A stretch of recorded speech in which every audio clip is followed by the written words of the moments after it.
पद्म पुराण में लिखा है और विष्णु पुराण में, एकादशी के दिन द्वादशी भी पड़ जाए, एकादशी के दिन त्रयोदशी भी पड़ जाए, मतलब एकादशी, द्वादशी और त्रयोदशी तीनों तिथियां एक साथ पड़ जाए, और उस दिन एकादशी का व्रत जो रख लेता है उसको हजारों एकादशी का पुण्य फल प्राप्त हो जाता है। फिर वो जिंदगी में एकादशी करे चाहे ना करे।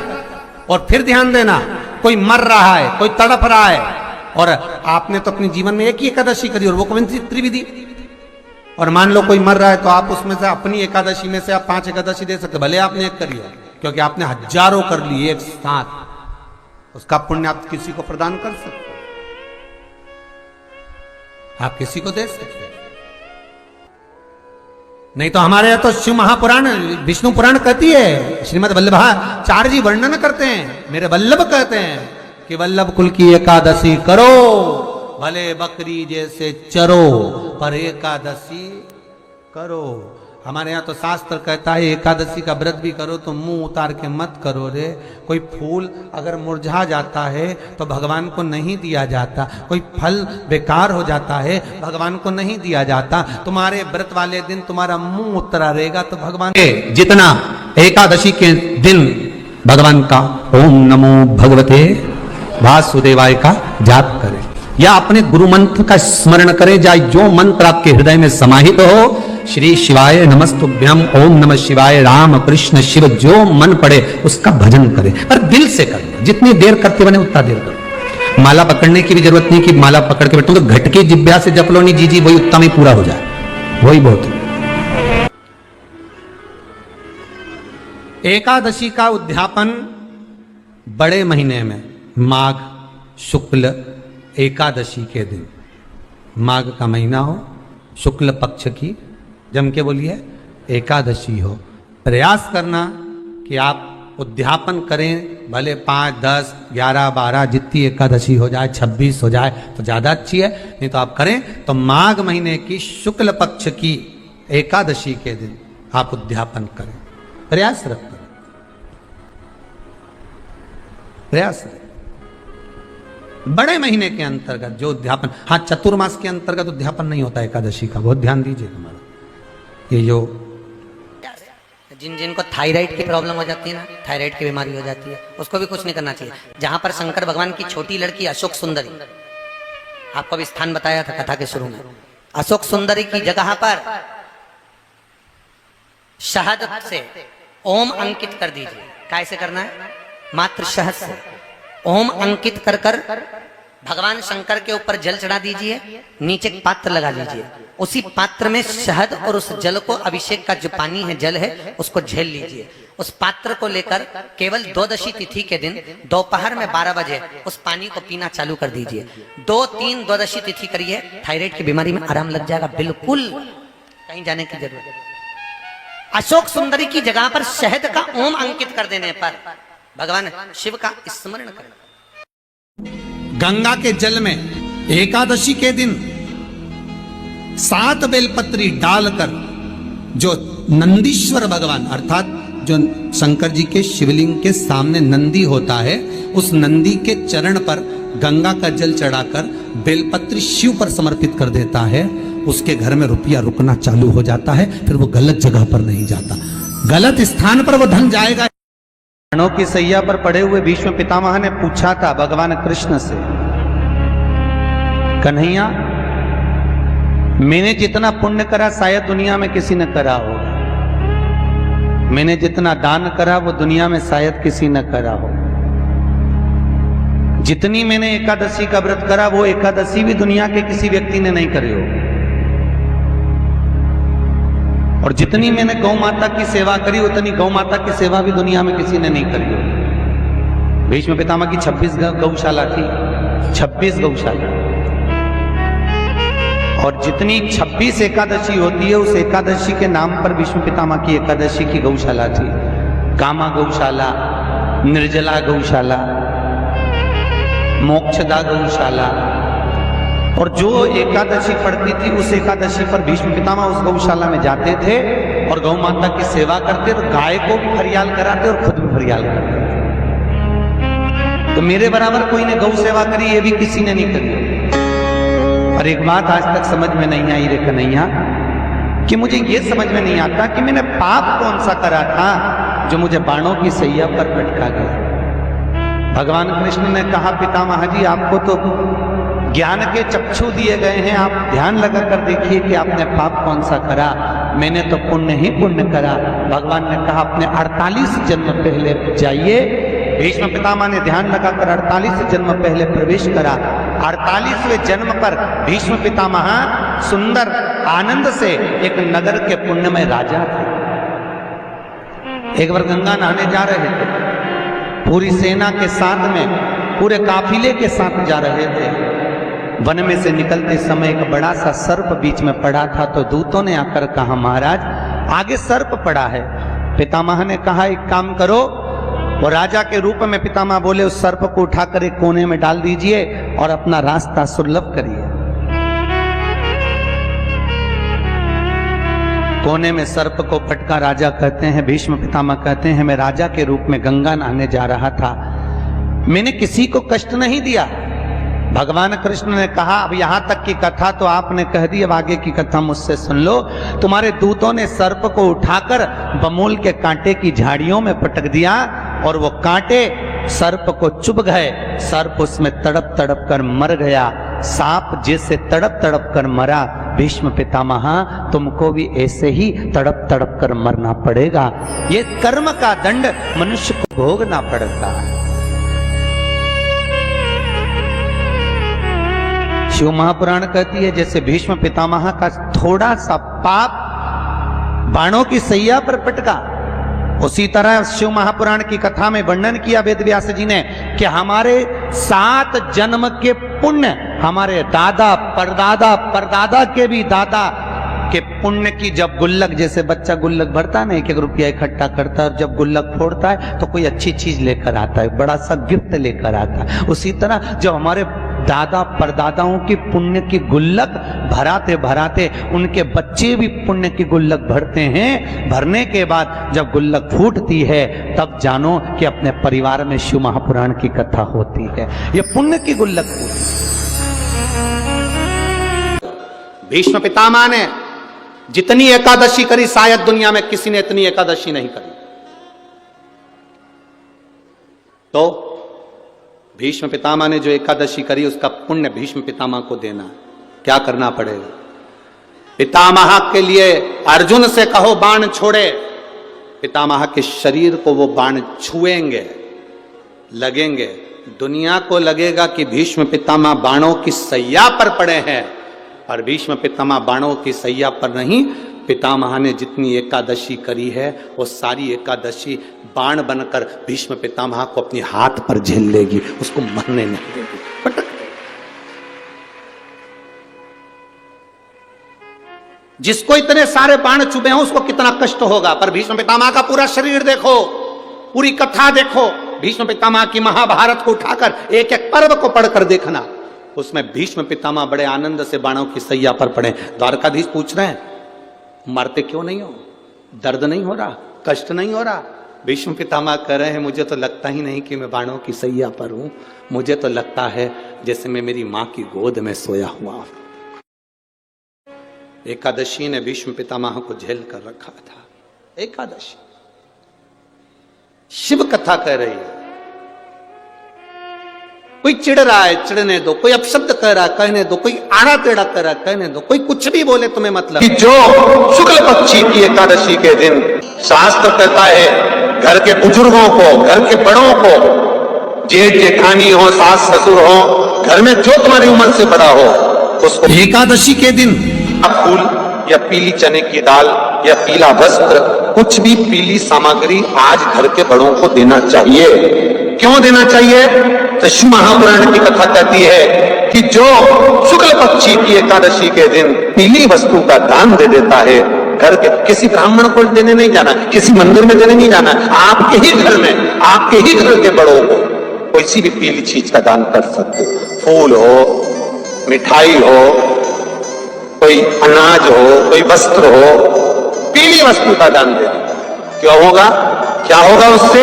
शिव महापुराण की कथा कहती है उससे जिंदगी में कभी बड़ी बीमारी प्रवेश नहीं कर।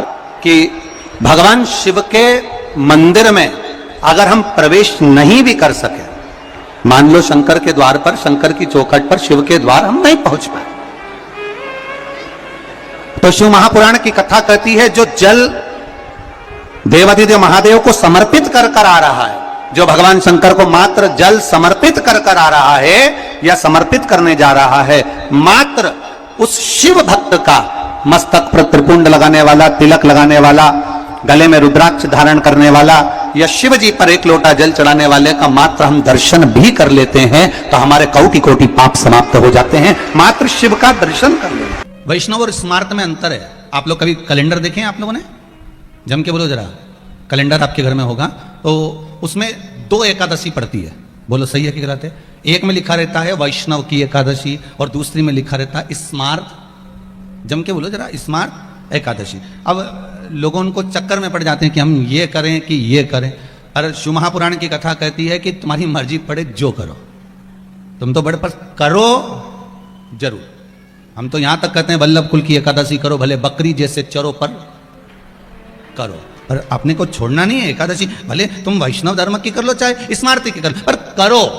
इन्हें जगन्नाथपुरी में एकादशी को उल्टा लटकाया।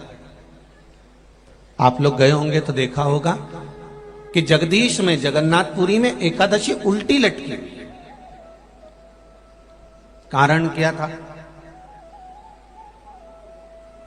खूब विरोध करा गया श्रीमद वल्लभाचार्य जी का कि तुमने एकादशी को उल्टी लटका दिया जगन्नाथपुरी में। क्यों लटकाया? उसका कारण क्या था? श्रीमद वल्लभाचार्य जी ने कहा,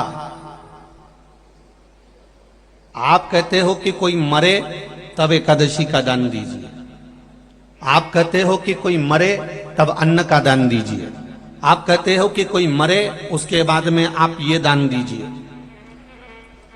श्रीमद वल्लभाचार्य जी ने एकादशी को उल्टा लटका कर कहा कि एकादशी का अगर दान करना है तो पहले एकादशी करो और एकादशी करने के बाद उस एकादशी का फिर दान करो जीते जी। एकादशी है कौन? क्यों इसकी इतनी प्रधानता है? क्यों इसकी पुण्यता है? ऐसा क्या है एकादशी में जो इसकी पुण्यता मानी जाए? कौन है ये जो भगवान नारायण तक एकादशी का व्रत करते हैं? सुभद्रा जी को भगवान जगन्नाथ ने, जगदीश ने एकादशी का व्रत कराया था। बद्रीनारायण भगवान को माता लक्ष्मी ने एकादशी का व्रत कराया था। क्यों? चंद्रायण एकादशी व्रत की महत्व। एकादशी है कौन? तो कहा जिसको व्रत करने पर भगवान नारायण भी जिसका व्रत करते हो, भगवान माता लक्ष्मी जिसका व्रत करती हो, वो एकादशी है कौन? तो शास्त्र वर्णन करता है महाराज। स्कंद पुराण का सुंदर चातुर्मास्य खंड के अंतर्गत वर्णन आया है महाराज। एक बार भगवान विष्णु आनंद में विराजमान थे, पद्मावती और माता लक्ष्मी दोनों उनके पास में विराजी हुई थी।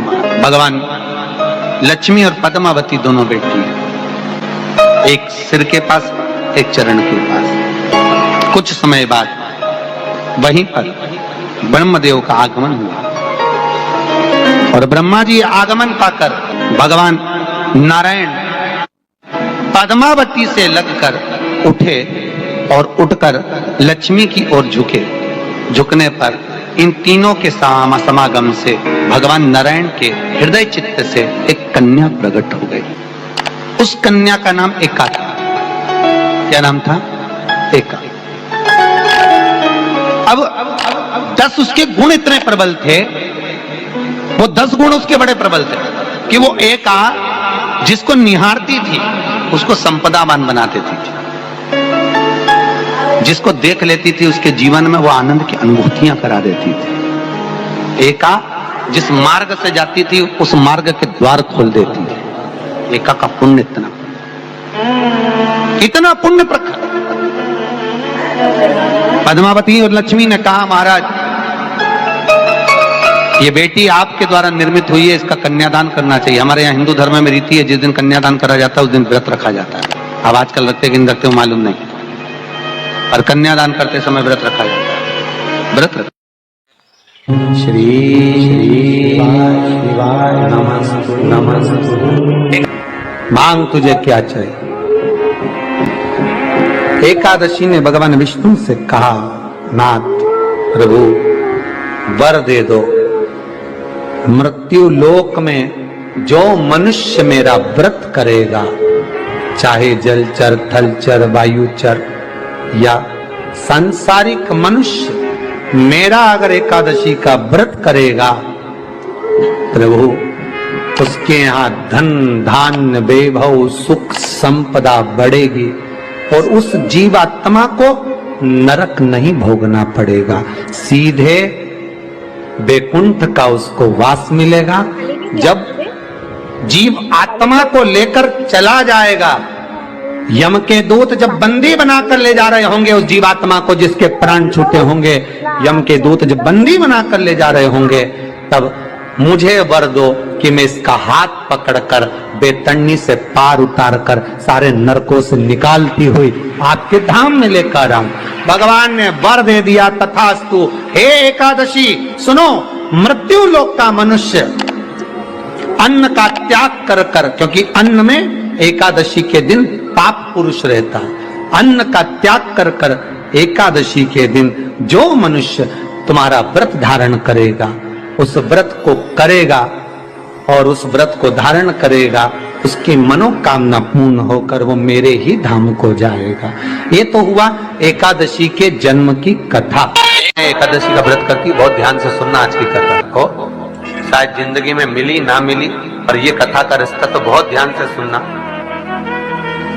स्कंद पुराण यहां तक कहती है कि इस कथा के चरित्र को जो श्रवण कर लेता है उसको 26 एकादशी करना भी नहीं पड़ती, इस एकादशी की केवल ये कथा सुनकर ही वो तर जाता है। बहुत ध्यान से सुनना इसको, कथा को। एकादशी के दिन जब आप जल शंकर को चढ़ाने तो रोज ही जाते हैं, जब एकादशी का दिन रहे और शंकर जी के मंदिर में आप जल समर्पित करें तो 3 बार मुख से स्वधा स्वधा स्वधा या स्वधा स्तोत्र का पाठ, जिसमें 12 श्लोक, 2-4 हैं। पैसा तो आ रहा है पर घर में टिक नहीं रहा, डॉक्टर में, पुलिस में, एक्सीडेंट आदि में, कहीं गलत जगह पर व्यसन में अगर पैसा जा रहा है, जुए में, मांसाहार, मदिरा पान, या कहीं आया पैसा, पैसा आने में कमी नहीं, आ रहा है पर टिक नहीं रहा, रुक नहीं रहा। कोई मांगने आ गया, दे दिया, फिर वहां से अपने पास नहीं आ रहा, अपन कह रहे हैं भैया हमारा पैसा लौटा दो, नहीं आ रहा। तो महाराज शिव महापुराण की कथा कहती है, एकादशी के दिन गंगा के जल में मात्र 7 बेलपत्री डालकर जो नंदीश्वर भगवान अर्थात जो शंकर जी के शिवलिंग के सामने नंदी होता है, उस नंदी के चरण पर गंगा का जल चढ़ाकर बेलपत्री शिव पर समर्पित कर देता है, उसके घर में रुपया रुकना चालू हो जाता है, फिर वो गलत जगह पर नहीं जाता, गलत स्थान पर वो धन जाएगा ही नहीं। आप अगर श्री शिवाय नमस्तुभ्यम का जाप कर रहे हो, प्रतिदिन आपके मुख से 11 बार 21 बार श्री शिवाय नमस्तुभ्यम मंत्र निकल रहा है, भले काम करते करते निकले। शास्त्र कहता है 1 वर्ष 11 दिन इसके मुख से 11 बार प्रतिदिन श्री शिवाय नमस्तुभ्यम मंत्र का जाप निकलता है, वो मंत्र सिद्ध हो जाता है और उस मंत्र से वो अपने जीवन को सुखी करता है। एकादशी के दिन कभी कभी तुम बद्रीनाथ चले जाओ, एकादशी के दिन तुम द्वारका चले जाओ, एकादशी के दिन तुम तिरुपति चले जाओ, एकादशी के दिन तुम जगन्नाथ चले जाओ, एकादशी के दिन तुम्हारी मर्जी पड़े भगवान के किसी धाम में चले जाओ और भगवान को भोग लगाओ और उनकी थाली को झांक कर देखना, उसमें चावल जरूर मिलेगा, उसमें ऐसा नहीं है कि चावल नहीं मिलेगा। बद्री नारायण में भगवान को चावल का भोग लगा हुआ मिलेगा, द्वारका में चावल का भोग लगा हुआ मिलेगा, आपको जगन्नाथ में चावल का भोग लगा हुआ मिलेगा, तिरुपति में मिलेगा, द्वारकाधीश में मिलेगा, नाथद्वारा में मिलेगा, सांवरिया सेठ में मिलेगा, काकुरोली जी में मिलेगा। आप जहां जाओगे वहां पर एकादशी के दिन भगवान को चावल आएगा, क्योंकि भगवान के लिए परहेज नहीं है। जो काम में डूबा हुआ है, जो आसक्ति में डूबा हुआ है, जो लोभ में डूबा हुआ है, जो वासनाओं में डूबा हुआ है, जो तृष्णा में डूबा हुआ है और जो माता के गर्भ से जन्म लिया, एकादशी के दिन चावल उसको नहीं खाना। एकादशी और द्वादशी के दिन हमारे हिंदू धर्म, हमारा शास्त्र कहता है, हमारे शास्त्र हमारे वेद डॉक्टर वर्णन करते हैं कि पीपल के पत्ते को अगर एकादशी और द्वादशी के दिन एक तांबे के पात्र में गला कर रख दिया जाए और उस पानी का आचमन 3 बार करा जाए तो जिसकी नाड़ियां चोक भी हो जाती है, डॉक्टर को ने इसका बाईपास करना पड़ेगा, उसको केवल 3 आचमन पानी एकादशी और द्वादशी को पीपल के पत्ते का कराया जाए तो अंदर की नाड़ियां भी खुल जाती हैं। भगवान का एक नाम है अघोर। ब्रह्मा जी को दर्शन दिया, अघोर मतलब सिद्ध नाम। और बहुत ध्यान से सुनना भाई, बहुत प्रयास कर लिया आपने, कामना सिद्ध नहीं हो रही। 1 लोटा जल, एक जल का पात्र लीजिए, उस जल के पात्र को लेकर उसमें थोड़ा सा लाल चंदन डालकर बेलपत्री के वृक्ष के नीचे और देवादिदेव महादेव को चढ़ाना प्रारंभ करें। उसके बाद में 1 लोटा जल स्वच्छ फिर शिव जी को श्री शिवाय नमस्तुभ्यं हम बोलकर आपकी कामना कहकर भगवान शिव पर अघोरेश्वर महादेव का नाम लेकर आप चढ़ाना प्रारंभ करिए। बाबा आपका कार्य 3 महीने के अंदर पूर्ण कर देगा। सबने एकादशी और द्वादशी इन 3 तिथियों पर एक रोटी में थोड़ा सा मीठा रखकर सोमक पितृ का नाम लेकर यदि गाय को खिला दिया जाता है तो अगर कोई पूर्वज प्रेत योनि में भी पड़ा हुआ होता है, भटक रहा होता है, जिसको पिंड नहीं मिला, जो अचानक मर गया होता है, अधोगति में चले गया होता है, उस जीव की मुक्ति दशमी, एकादशी और द्वादशी ये 3 दिन सोमक पितृ का नाम लेकर रोटी में पूरी में मीठा रखकर अगर गाय को खिला दिया जाता है ये 3 दिन तक, तो वो पितृ कभी भटकते नहीं है, उनको मुक्ति प्राप्त हो जाती है मोक्ष में। ध्यान से आज की कथा सुनना कि एकादशी का आपसे आपके बच्चे पूछेंगे, मम्मी हम भगवान विष्णु का दर्शन करते हैं, हम राम जी का दर्शन करते हैं, हम कृष्ण भगवान का दर्शन करते हैं, हम भवानी माता का दर्शन करते हैं, हम शंकर जी का दर्शन करते हैं, हम सारे देवी देवताओं का दर्शन करते हैं, पर ये एकादशी माता तो कभी नजर ही नहीं आती। पूछेंगे कि नहीं पूछेंगे कि तुम जिस एकादशी का व्रत करते हो इनका जन्म कहां से हुआ, कहां जन्मी थी? एकादशी की जन्म स्थली कहां है? भाई भगवान कृष्ण की जन्म स्थली तो मथुरा है, श्री राम जी महाराज की जन्म स्थली बोल दो जम के अयोध्या है।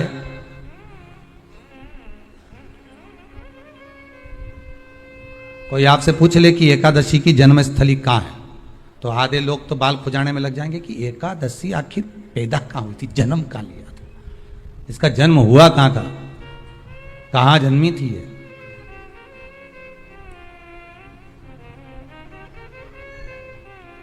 इसका जन्म स्थल है कहां?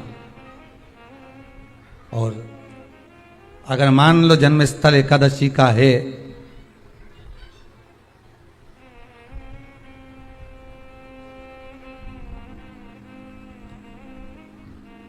और एकादशी अगर जन्मी है, उसका जन्म हुआ है और दुनिया के लोग इतना व्रत करते हैं, उपवास करते हैं, तो फिर इसका जन्म स्थल कहां होगा? तो कहा इसका जो जन्म स्थल है वो बद्रीनाथ। कहां पर है? बद्रीनाथ। और उस बद्री विशाल में भी एक गुफा जिसका नाम है हेमवती। क्या नाम है? हेमवती। उस गुफा में एकादशी का जन्म स्थल है। बद्री विशाल में हेमवती गुफा जो 12 योजन अंदर प्रवेश करने जितनी है, 12 योजन की गुफा के अंदर हेमवती के अंदर एकादशी का प्रागट्य हुआ था, एकादशी का जन्म हुआ था।